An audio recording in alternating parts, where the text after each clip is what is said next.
Hello everyone. So today we'll be doing one of the topic of CPC 1908, that is meaning of decree and its types. Okay, decree का मतलब क्या है? Decree का जो मतलब है, पहली बात तो सीपीसी के सेक्शन 2 क्लॉज 2 में दिया गया है. इट मींस ये बेयर वर्डिंग से जो मैं अभी पढ़ने जा रही हूँ, इसके बाद will be discussing the ingredients in detail. Okay, so it means the formal expression. ठीक है, of an adjudication which, so far as regards the court expressing it, conclusively determines the rights of the parties with regard to all or any of the matters in controversy in the suit, and may be either preliminary or final. So let's just check out the ingredients out of it. अब इसमें क्या बोला है? It means formal expression. Formal expression होना चाहिए. Decree अगर है तो उसमें फॉर्मल एक्सप्रेशन होना जरूरी है. ठीक है, ये मेन इंग्रेडिएंट्स हैं.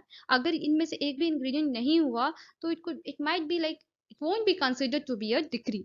ठीक है, so these ingredients, these 4 to 5 ingredients जो भी यहाँ पे मेंशन्ड हैं, दे आर वेरी इंपॉर्टेंट अगर आपको उस डिसीजन को डिक्री बोलना है तो. ठीक है, सो पहले आ जाता है formal expression. Second is adjudication, means the formal expression of an adjudication which, so far as regards the court expressing it, conclusively determination, ठीक है, या फिर conclusive determination of the rights of the parties with regard to all or any of the matters in controversy. मतलब कि जिस भी मुद्दे पर बात हो रही है या जो भी कंट्रोवर्शियल मैटर है जिस पर वो सूट है, सूट जो फाइल करी गई है. अच्छा, सूट किस में फाइल होती है यूजुअली और हमेशा किस में होती है? कौन से केसेस में होती है? Always in civil cases. Suit is always filed in civil cases. Okay, they are never filed in criminal cases and may be either preliminary or final. Okay.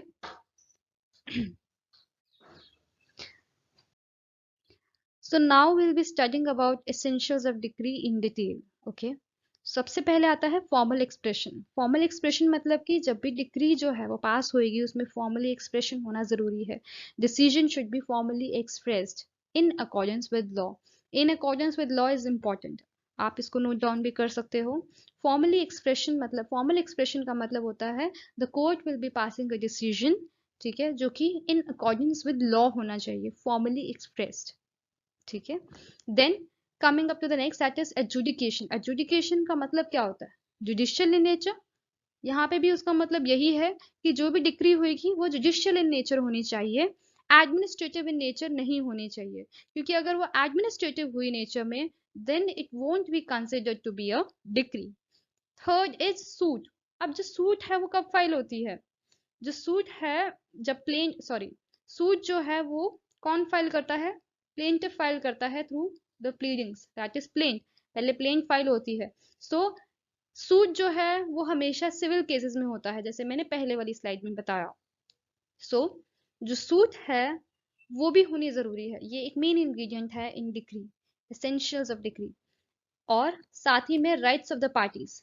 Rights of the parties should be determined. अगर rights नहीं determine हो रही हैं तो उसका फायदा नहीं, उसको हम डिक्री नहीं बोल सकते हैं. ठीक है, अब यहाँ पे राइट्स जो हैं वो हो सकता है सारे मैटर्स पे डिसाइड हो, या फिर हो सकता है एक कंट्रोवर्शियल मैटर पे डिसाइड हो decree.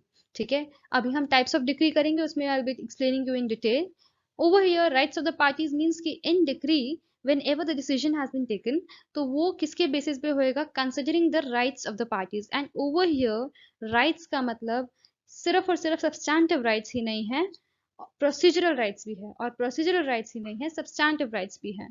I hope you are aware about the substantive as well as procedural rights. Substantive law and procedural law पता है ना आपको?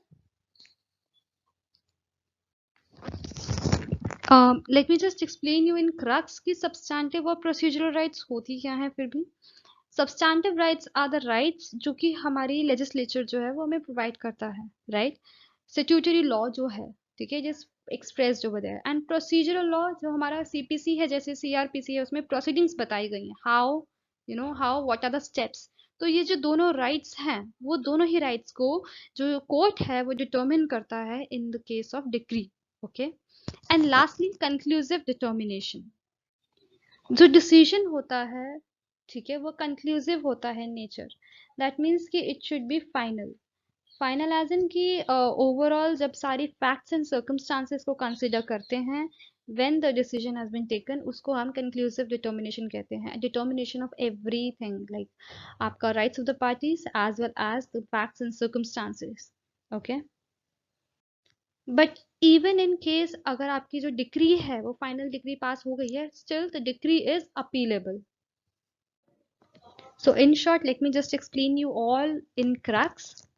फॉर्मल एक्सप्रेशन होना जरूरी है, ठीक है।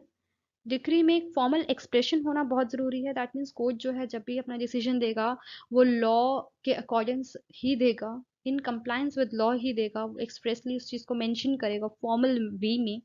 और जो डिसीजन होगा वो जुडिशियल होगा in nature, obviously when it is being decided in court, तो वह जुडिशियल इन नेचर होगा। जो सूट है it can be commenced after the filing of plaint, ठीक है। सूट जो है, जैसे ही आपकी डिक्री जो है वो तभी पास हो सकती है जब सूट स्टार्ट होगी। सूट इज इम्पॉर्टेंट, ठीक है। थर्ड हो गया, third is suit and fourth is rights of the parties. Rights of the parties में सारी राइट्स आ जाती हैं आपकी, substantive as well as procedural rights. Okay, lastly conclusive determination. The rights of the parties are also to be considered with facts and circumstances. कोई भी matter हो सकता है, कोई एक मैटर हो सकता है पूरे केस का, या फिर ओवरऑल सारे मैटर्स को भी आप कंसिडर करके डिक्री जो है वो पास करते हैं। तो ये बेसिकली ये जो सारे इंग्रेडिएंट्स है दे आर इंपॉर्टेंट। अगर एक भी इंग्रेडिएंट इसमें से मिसिंग होगा it won't be consider to be a decree. Okay, so all the ingredients are very essential. So now coming up to the types of decree.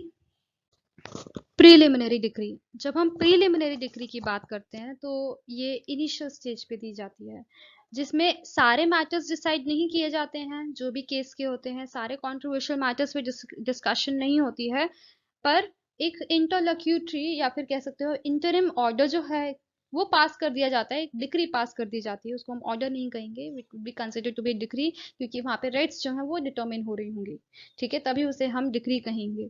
सो यहाँ पर क्या होता है, it means that when an education decides the rights of the parties regarding all और any of the matter in dispute, कोई भी जो matter है या फिर सारे ही मैटर्स जो डिस्प्यूट के हैं उसमें अगर जो डिसीजन निकल कर आता है उसको हम पहले क्या बोलते हैं, प्रीलिमिनरी डिग्री।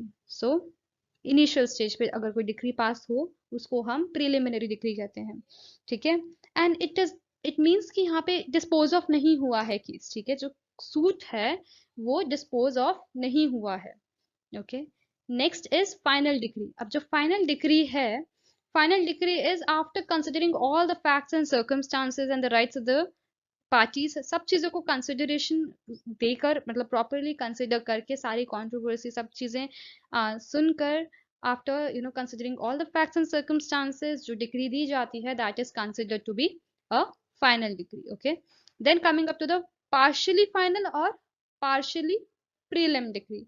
अब ये जो तरह की डिग्री होती है इसमें क्या होता है, व्हेन जो आपकी राइट्स है या फिर हो सकता है आपकी जो डिग्री है वो पास करी गई है, बट यहाँ पे फाइनली डिस्पोज ऑफ नहीं किया गया है। It means that when it determines certain issues and leaves the rest of the for further discussion और फॉर फर्दर डिसीजन।